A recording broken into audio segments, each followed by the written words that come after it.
तर स्वामी ओम, स्वागत आहे तुमचं नवीन ब्लॉगमध्ये. तर मी यूट्यूबवरती एक व्हिडिओ टाकला होता, त्याच्यावरती एका भक्ताने कमेंट केलं होतं की स्वामींचं मठ आहे, म्हणजे श्री स्वामी समर्थ राजेराय मठ आहे आपलं.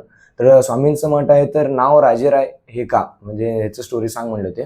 तर मी एकदम छोटंसं स्टोरी सांगतो त्यांचं, म्हणजे खूप मोठं स्टोरी आहे त्यांचं, म्हणजे तुम्हाला कळेल तसं सांगतो. थोडंफार मराठीमध्ये मला सांगाल थोडंसं हे होईल, पण सांगतो तुम्हाला काय नेमकं ते स्टोरी. छोट्याशा व्हिडिओमध्ये तुम्हाला पूर्ण मठाचं पूर्ण माहिती सांगतो तुम्हाला नेमकं काय. तर शंकरराव राजेराय हे हैदराबाद संस्थानचे एक राजे होते. तर त्यांचं म्हणजे खूप मोठे ते राजे होते. तर त्यांना राजेराय हे एक पदवी होती. तर त्यांना कुष्ठरोग झालं होतं. तर कुष्ठरोग झाल्यावरती त्यांनी सगळीकडं म्हणजे देवदेव वगैरे करत होते त्यांनी, म्हणजे त्यांचा कुष्ठरोग कमी होण्यासाठी.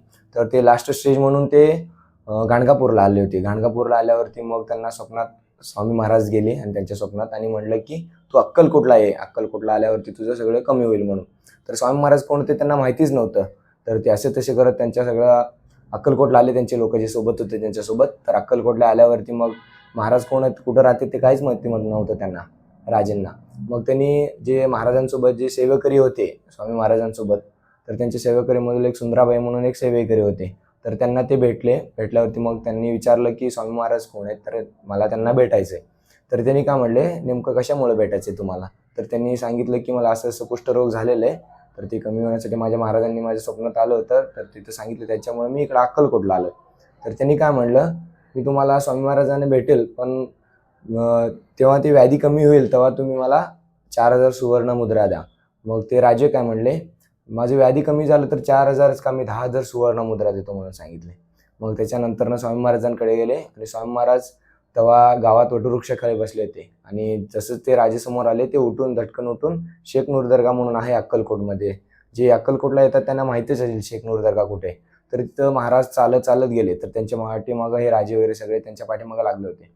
तर तिथे गेल्यावरती एक नवीन कबर खणली होती. तर तिथं त्याच्यामध्ये स्वामी महाराज स्वतः आतमध्ये झोपले आणि परत उठून बाहेर आले.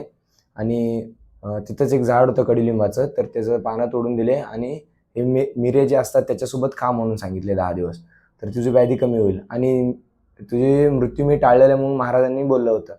तर 10 दिवस ते ते कडुलिंबाचं पान घेतले. 10 दिवसाचं कमी झाल्यानंतर ते परत महाराजांकडे आले. आल्यानंतर मग स्वामी महाराजांना माहितीच नव्हते की माझ्या सेवेकऱ्यांनी पैसे मागितलेले. तर ते 4,000च्या ऐवजी 10,000 सुवर्णमुद्रा घेऊन आले स्वामी महाराजांकडे. मग स्वामी महाराज काय म्हणले, गावच्या बाहेर एक राम मंदिर आहे, तिथं तू माझं मठ बांध आणि तिथं राम मंदिरच्या बाजूलाच मठ बांध आणि तिथं पादुका स्थापन करताना मला बोल, मी माझ्या पादुका स्थापन करायला मी येईल. तर ते राजेंनी इथलं सगळं जागा वगैरे घेतलं आणि मठ वगैरे बांधलं आणि पादुका स्थापन करायला स्वामी महाराजांना बोलवले. तर महाराजांनी त्यांच्या पायाचे जे ठसे होते ते ठसे महाराजांनी दिले तिथं आणि महाराजांनी स्वहस्ते पादुका स्थापन केले. आणि ते मठ जे बांधलं होतं तर तिथे एक लाकडी दरवाजा आहे. आता पण तुम्हाला जे गुगलवरती वगैरे सर्च केलं किंवा इथं आल्यावरती श्री राजेराय मठ म्हणून कोणाला सुद्धा अक्कलकोटमध्ये विचारलं तर ते सांगतील तुम्हाला. इथं आल्यावरती महाराजांची जेवढी उंची होती त्यांच्या उंचीप्रमाणे एक मोठा दरवाजा बांधलेला आहे, म्हणजे ते अजून पण आहे, ते भिंत आणि लाकडी दरवाजा. 1877 मध्ये महाराजांनी स्थापन केल्या पादुका. अजून पण घ्यायचं काय माहिती वगैरे हवी असेल तर तुम्ही विचारू शकता. तर त्याच्यानंतरनं महाराज जेव्हा पादुका स्थापन केले, एका वर्षाने महाराजांनी समाधी घेतली.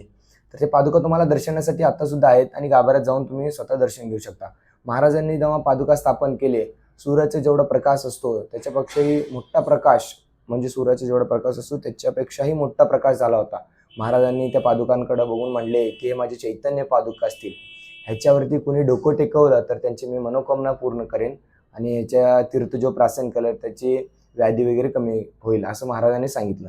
मग त्याच्यानंतर महाराज एका वर्षाने समाधीस्थ झाले, म्हणजे ते समाधी मठ म्हणून आहे आता सध्याला सगळ्यांना माहितीच अशी. त्याच्यानंतरनं 75 वर्ष झाले होते, म्हणजे मठाकडे कोणी बघितलंच नव्हतं, पूर्ण सगळं बंद झालं होतं मठ वगैरे. त्याच्यानंतर मग बेलनाथ महाराज म्हणून आले, जे शिर्डी साईबाबा सारखं म्हणजे त्यांचेच रूप आहेत ते दुसरे. तर स्वामी महाराजांचं जे आता सध्याला राजेराय मठ आहे त्याच्या अपोजिट साईडलाच बेलनाथ महाराज म्हणून त्यांची समाधी आहे.